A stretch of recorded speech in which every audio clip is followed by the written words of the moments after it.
too much GH nie Ghana for ahwefo etiefo onipa bi a won subscribe e wo too much GH no subscribe wo na ehintasem ensem a ebuafa oman Ghana so na ye de bremu one god nie the only one god in GH eho na de bia mehwe abrochefo ene Ghana for mo wiasa fa na ina me recommend emamo too much GH for any adophonom me ma munyina akwaba ede batuma GH so Ghana wahala jumedie ena munyaba epiesi kapa mede ebeso meji adjust dan chese ensem no nya ekotwi ekobreman ena mede eba abesomo na eye na wotwi mu eye nanse ye nche ye bia ensem bi ekoso ede efa eye Accra FM ye presenter owo honum one eye artist Kidi womo ho ensensem chese eye deja ewo wo mayi emu Ghana fo bebre ekasai na enede nipa chese waba abonten a wono nso waba bekasa ede afa ensemi ho ede atu edwa esem emra eye Kidi efri eye ehonum no ensemfo bi odi tudwa wo hu ne se echese abai abrante no ahomaso ewo no so yie pa na moma yembura ensem no emu. My brand is bigger than Accra FM. Angry Kidi head back to Nana Romeo for disgracing him on live radio. We ene eye ensemu a ababeto eja ebusia se de munim no eye nada na eye Accra FM live radio na ekoso womu edi juma na presenter do ye otitinani ewo eye jumadie no ano no e friend no eye Nana Romeo se de mamunim no jumadie bia no eye omoto ensa e de frɛ eye at ease no bebre se womu mbra no omo no womu entwetwe enkomo ntoto woma no ya brofo kasema na poso kasema kan say interview na eno na chese abrantie no eba ya wo bebe pie mu ho no wantimi ama medru eye entem emra womo ehye no se anka wombra emememedru ho no abrantie no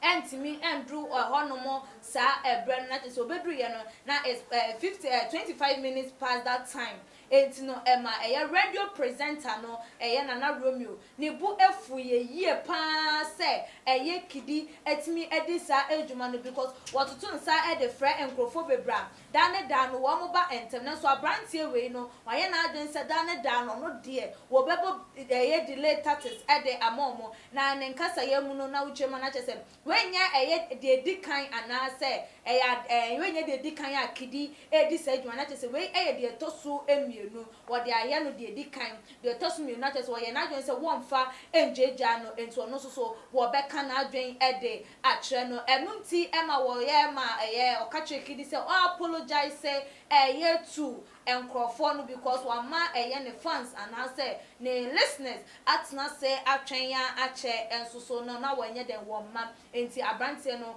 enye apologize say emfa enche etiefo we ema eye Kidi ensoso edi osie eye oyo ema wode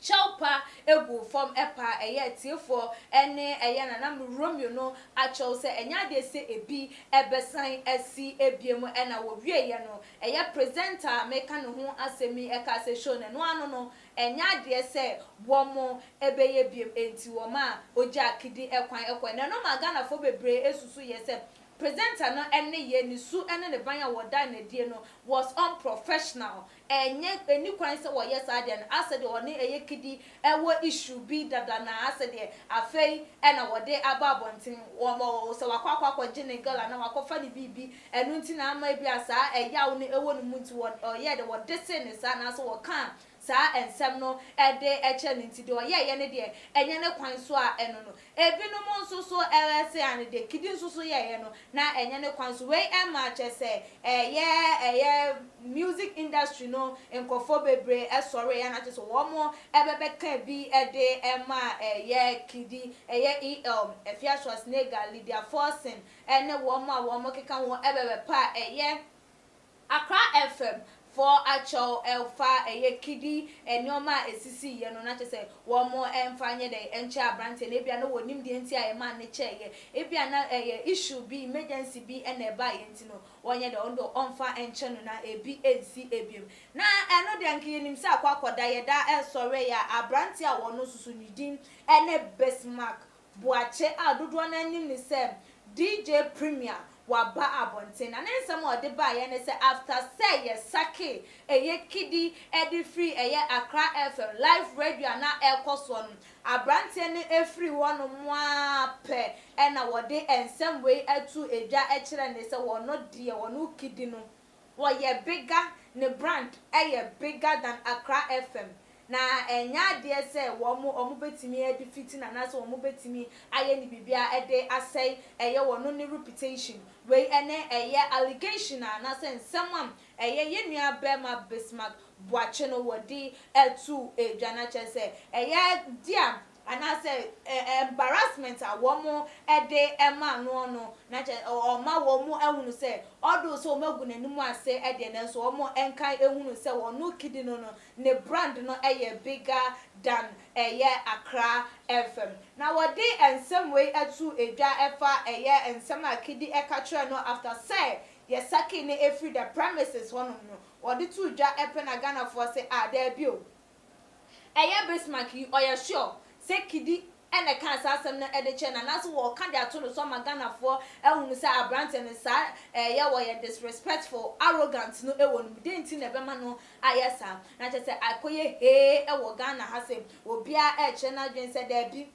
eni kwan kwampo senka eye Bismarck no so obia kan asem na che kwampo na eni kwa so ba bonten e de bebatu edwa because oni kan no wadi kan aiden apa chow awie wadi kan pacho we na de mo ye na bia ye de ya enu ti na ma ne kasa asa ba enu nche se wode ba ba bonten e de ba begu ni panani mu asinto mu ni se eye de eye Bismarck no eye no enye ne kwan so a enu no ebi no mo so se abrante na ahoma so ne ahantan e wo no so wo betimi aka enti no eye de wo mo eka no wo se abrante no se eye ampa se wo kasa asa no pa de a won betwe ne nsem a wo kan ye no ensan na mo ma yenkenkan adwenkyem yenu ne ensa bi na yentoa eso yenua eye na natio ban ede a wode eba I say boy don't be stubborn you are not bigger than the time and shadows set good example for yourself and your peers. It's just by God's grace that you are where you are now. So this arrogance won't take you anywhere. One so ede no say hey wusa crack di wundru baby out. Enti no wo bra wo ho ase na wa ye den wo bra wo ho ase na wo nso enchen Accra FM ye ti Accra FM na wo krampo no ebia na ba bia wa nyina duro krampo no na echese endru enimu bia a wo beba begina honom akase an wo ye bigger than ayi eye nyame adom ena wo ena watimi adru sampempen so no ene Ghana fo binom pa wo mo pa wasem mo je wa baba enu ti na ma wudin ekoso enti mema wo mema ye ho so wo ba mema wo matiri so e wo mo jeje wo so e ma wadru sampempen so wadru no wa ba bebu wo mo enimtia akasa enti brafom kra brafom na wusa ono so e de no ye nua tewia Philip e de ode e ba wa say stop deceiving yourself, bro. Just render apology to the listeners and your fans. And also, dear, and on say, hey, Jai, say, woman, ma, who so no, Jai, now what they all can you deceive who was our so party and abwa. What to say, yeah, abwa contiba. And ya there say, who be say, and to boss a bro once and a woman industry, no monocrampo. So they are always fighting so omo bekosoro na they ought to one baby a wadri yen to hu ne search say when you aye kese awie enti enja wo so adwebo enti enya wo na ye de wo ye de ene wo boa he bra bonten na bebe pa eye etiefo ene wo fans a wo kan sa asem we a ha wo no pebe pa wo mo acho na wo mo so entimi emfa encho because kwakwa yes wo ma eye el Efia Schwarzenegger any leader forcing wo mo chopa wo mo epa ye anase one more by ye, every defend the war, a year, a cry from crisis in the moon. As a war by yam or mamma, a mobaba done a yes, simple penny. As for my baba can't say my warm any bibia elfamu, or my baba ya idea any and I say, or my baba can't be part of for will be born, will be my a year woman in a was it is a my son, a war son. Jan, Abusian, a year reply ya. A branty. Wo ye saki ni edifo wo mu se ye nimguase e de ya saki wo de free baby a wani enda na se won danje ho se nke besie e bia bibi ene koso ya ma we explain hu ye gu wani mu ase awie ba si ya pam wo de free wono no does it mean say you should attack a DJ or honum and I say you should go straight to a DJs and then penny for catch a woman say and penny for a producers and a woman macano your brand is bigger than their FM station. Is it right? And no HSA kid or you're arrogant and a disrespectful said in for Kana and I say a young tea and a man yes I didn't a dainty and a woman padas and ye any should be say Eddie. Eyen gwase wo mugu no nti e na ama no e kansa ensem no ana se eyen su ene ne ban e ya ade a wo ye enti enya de se wo betimi ayi ne ho afri mu enti e ba ye suban so de eti se nyin se ye de e bepie enti ne de no na emra so na apie se de Ghana fo nyina ebehu ni pasu ene e ban a sa abrante no eye ana ebusuam said the wadwin echo wo fabian said the da ya ne ye no o subscribe and wa share their more busuafo all the social media platform where we know where me abel no so now wa upload said they upload the video be wait me notification na ebie mo so wa like your videos no say we okay with data na yeah adwentra wo no wo dey ato comment section ho de amayen na aha na ebrebe ma yakwan ama ye di dwumadie no asi me di dwumadie yi ho chia me din ene apia sikapa dasene yebesane hye.